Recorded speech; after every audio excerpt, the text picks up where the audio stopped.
حضور پاک صلی اللہ تعالیٰ علیہ وسلم فرماتے جانتے ہو اپنے صحابہ سے اللہ کو سب سے زیادہ پسندیدہ چیزیں کیا ہیں؟ اللہ سب سے زیادہ کیا چیز پسند کرتا ہے بندوں میں؟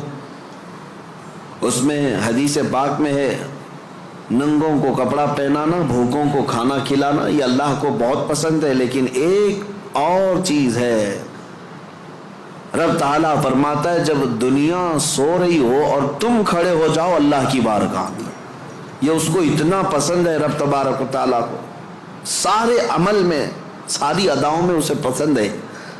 کیوں؟ خالص بندہ رب کے لیے کھڑا ہوا ہے، ساری خواہشات کو چھوڑ کر کے، خواہشات کو چھوڑ کر. اب آؤ جن لوگوں نے خواہشات کی پیروی کی ان کی ایک چھوٹی چند مثالیں میں آپ کے سامنے رکھتا ہوں. ایسی ہلاکت کہ سب کچھ ختم ہو جاتا ہے. میرے عزیزو، سلطان الاولیاء سیدنا غوث اعظم جیلانی بغدادی رضی اللہ تعالیٰ عنہ ارشاد فرماتے ہیں جس شخص کو اپنی خواہشات پر قابو نہیں، اس کا نفس اسے کفر تک لے جا سکتا ہے، اس کا نفس اسے شرک تک لے جا سکتا ہے اور اسے کافر بنا کر دنیا سے لے جائے گا. ایسے حالات بھی ہم نے دیکھے، خواہشات نے انسان کو کافر بھی بنا دیا. کبھی مال کی خواہش، کبھی عورت کی خواہش، کبھی کسی اور چیز کی خواہش. اللہ اکبر، وہ صحابہ کیسے تھے جنہوں نے اپنی ساری خواہشات کو میرے مصطفیٰ کی مرضی پر قربان کر دیا تھا، ہر چیز کو قربان کیا تھا، ہر چیز کو قربان کیا. آؤ میں تمہیں وہ بات بتا دوں جو سیدنا ابراہیم علیہ الصلوۃ والتسلیم کے متعلق قرآن میں آیا ہے. وَإِذْ قَالَ إِبْرَاهِيمُ رَبِّ أَرِنِي كَيْفَ تُحْيِي الْمَوْتَى قَالَ أَوَلَمْ تُؤْمِنْ قَالَ بَلَى وَلَكِنْ لِيَطْمَئِنَّ قَلْبِي قَالَ فَخُذْ أَرْبَعَةً مِنَ الطَّيْرِ فَاصْرُهُنَّ إِلَيْكَ ثُمَّ اجْعَلْ عَلَى كُلِّ جَبَلٍ مِّنْهُنَّ جُزْءًا ثُمَّ ادْعُهُنَّ يَأْتِينَكَ سَعْيًا.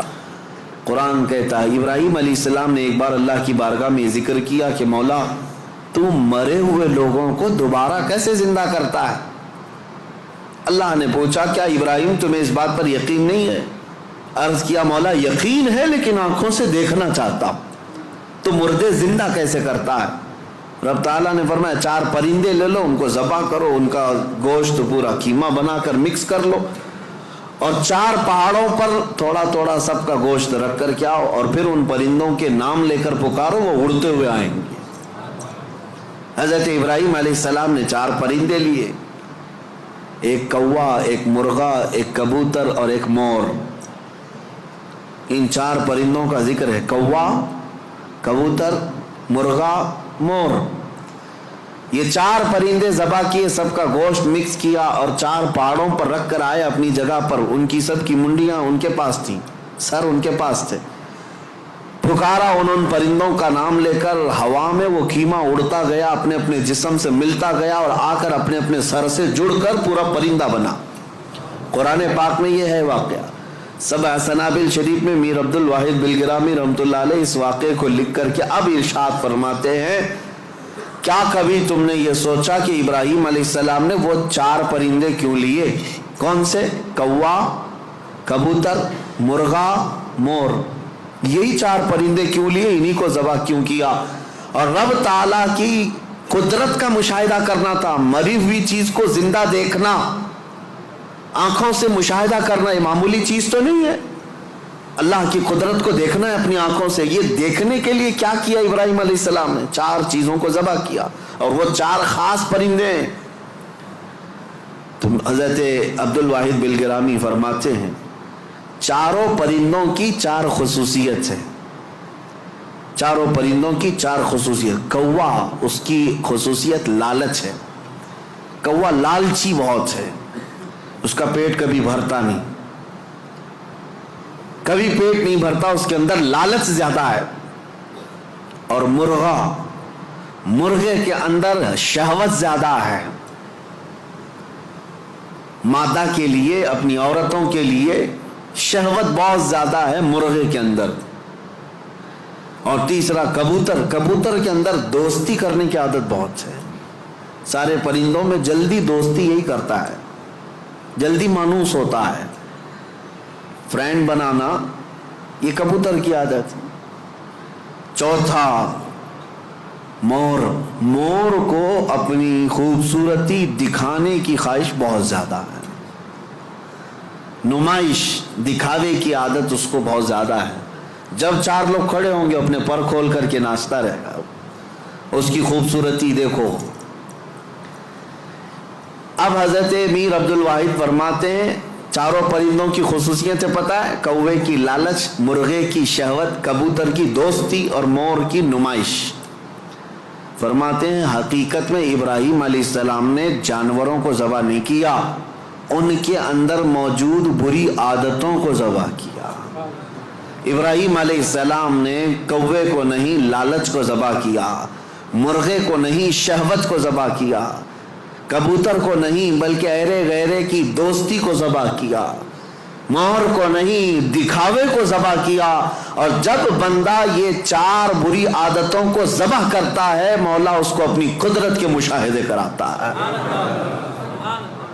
رب تبارک و تعالیٰ کی قدرت کے وہ مناظر دیکھ سکتا ہے، مردوں کو زندہ کیسے کیا جاتا ہے یہ دکھایا جائے گا۔ اس آیت میں بہت بڑی عبرت کی بات ہے کہ اللہ کے نبی کو یہ حکم دیا گیا۔ اس طرح میرے عزیزو اگر ہمارے اندر موجود یہ خواہشات، یہ سب کا تعلق خواہشات سے، لالچ، شہوت، دوستی اور ریاکاری، سب کا تعلق نفس سے ہے، یہ سب کا تعلق نفس سے ہے۔ لالچ کو ختم کر لو، شہوت کو ختم کر لو، کنٹرول میں رکھو۔ اور دوستی کے لیے بہت سارے لوگوں کو برا لگ رہا ہوگا، کیا دوست نہیں بنانا چاہیے؟ یقیناً دوست بناؤ، میں آپ کا دوست ہوں، آپ میرے دوست ہیں۔ یہ دوستی کس بنیاد پر ہماری بنی ہے؟ صرف اور صرف اللہ اس کے رسول کی بنیاد پر۔ جو دوستی اس بنیاد پر بنی ہو وہ دوستی جنت تک لے جائے گی، اور جو دوستی صرف حرام کاریوں کی بنیاد پر بنی ہے قیامت کے دن کچھ لوگ تو بیچارے یوں ہی جا رہے ہوں گے دوزخ میں، وہ کچھ کیے نہیں تھے، وہ یوں ہی جا رہے تھے۔ کیوں؟ قرآن کہتا ہے وہ چلا رہے ہوں گے یا ویلتا لیتنی لم اتخذ فلانا خلیلا، اے کاش میں فلاں کو دوست نہیں بنایا ہوتا تو اچھا ہوتا، اس نے گناہ کیا، پکڑ میری بھی ہو رہی ہے، پولیس چھاپا مارتی ہے، اور جو گناہوں میں ملوث ہے یا غیر قانونی کاموں میں ملوث ہے اس کو تو دھر دبوچتی تو ہے ہی ہے، لیکن پھر کنیکشن دیکھتی ہے کس کے ساتھ، یہ کس کے کانٹیکٹ میں تھا، پھر ٹریک کیا جاتا ہے، کہاں ٹریک کر کے اٹھاتے رہتے ہیں۔